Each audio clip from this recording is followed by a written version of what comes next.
अस्सलाम वालेकुम, मैं तुहाडा अपना अवैस घुमन सियालकोटी। इस टाइम मैं जम्मू कश्मीर खड़ा हाँ। रियासत आज़ाद ये पाकिस्तान का साडा कश्मीर है, लेकिन मकबूजा कश्मीर के बिल्कुल असी करीब हाँ, क्योंकि इस एरिया का नाम है खुईरट्टा।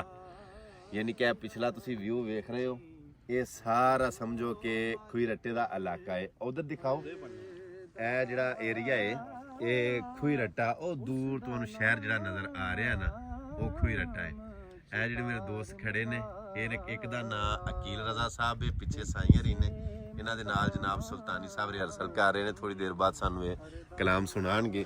ਔਰ ਇਹ ਬੜਾ ਖੂਬਸੂਰਤ ਜਿਹਾ ਏਰੀਆ, ਬੜਾ ਪਿਆਰਾ ਜਿਹਾ ਏਰੀਆ। ਮੈਨੂੰ ਤੇ ਇਸ ਵਾਸਤੇ ਚੰਗਾ ਲੱਗਦਾ ਕਿਉਂਕਿ ਇੱਥੇ ਅਸੀਂ ਆਏ ਆ ਤੇ ਅਲਹਮਦੁਲਿਲਾ ਸਾਡੇ ਪਿਆਰ ਕਰਨ ਵਾਲੇ, ਸਾਡੇ ਚਾਹਣ ਵਾਲੇ ਬੇਸ਼ੁਮਾਰ ਨੇ। ਮੇਰੀ ਸੋਚ ਵੀ ਨਹੀਂ ਸੀ, ਮੇਰੀ ਤਵੱਕੋ ਵੀ ਨਹੀਂ ਸੀ ਕਿ ਇੰਨੇ ਮੇਰੇ ਚਾਹਣ ਵਾਲੇ ਹੋਣਗੇ, ਲੇਕਿਨ ਅਲਹਮਦੁਲਿਲਾ ਜਿਸ ਏਰੀਏ 'ਚ ਵੀ ਗਿਆ, ਜਿਹੜੇ ਇਲਾਕੇ 'ਚ ਗਿਆ, ਇੰਨੇ ਸਾਰੇ ਮੁਹੱਬਤ ਕਰਨ ਵਾਲੇ ਨੇ ਕਿ ਮੇਰੀ ਹੈਰਤ ਗੁੰਮ ਹੋ ਗਈ ਹੈ। ਇਹ ਅੱਲਾਹ ਪਾਕ ਦਾ ਬੜਾ ਸ਼ੁਕਰ ਹੈ ਔਰ ਉਹਦਾ ਫਜ਼ਲ ਹੈ। ਆਪਣਾ ਕੋਈ ਕਮਾਲ ਨਹੀਂ, ਕੋਈ ਗਰੂਰ ਨਹੀਂ, ਕੋਈ ਤਕੱਬਰ ਨਹੀਂ, ਕੋਈ मतलब ऐसी बात नहीं कि मेरा कमाल है भी की है।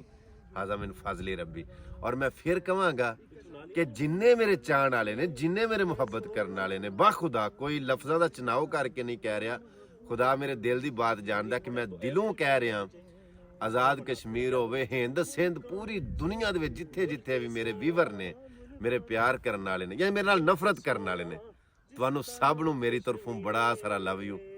तुहाडा सब दा बहुत ज़्यादा शुक्रिया कि भावें नफरत ही कर दिओ, कोई ना कुछ करदे ते आओ, जे प्यार कर दिओ तो बार बार हज़ार बार बहुत ज़्यादा शुक्रिया।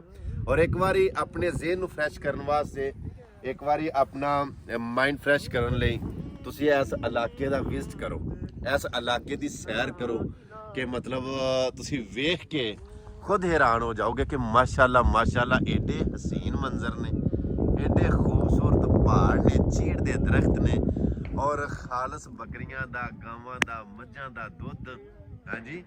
और जनाब जिहड़ी साइड ते गए ना, मेहमान नवाजी, यानी कि बगैर किसी सलाम दुआ तो, बगैर किसी ताल्लुक तो भी अगर किसी दे कोल खलो गए हैं ना, उन्हें जनाब कश्मीर दे विच मैं चीज़ बड़ी नोट की है कि उन्हें पता लगा कि विजिट करने वास्ते आया है, साडा मेहमान है, तो वो मेहमान नवाजी उन्हें किन करनी है।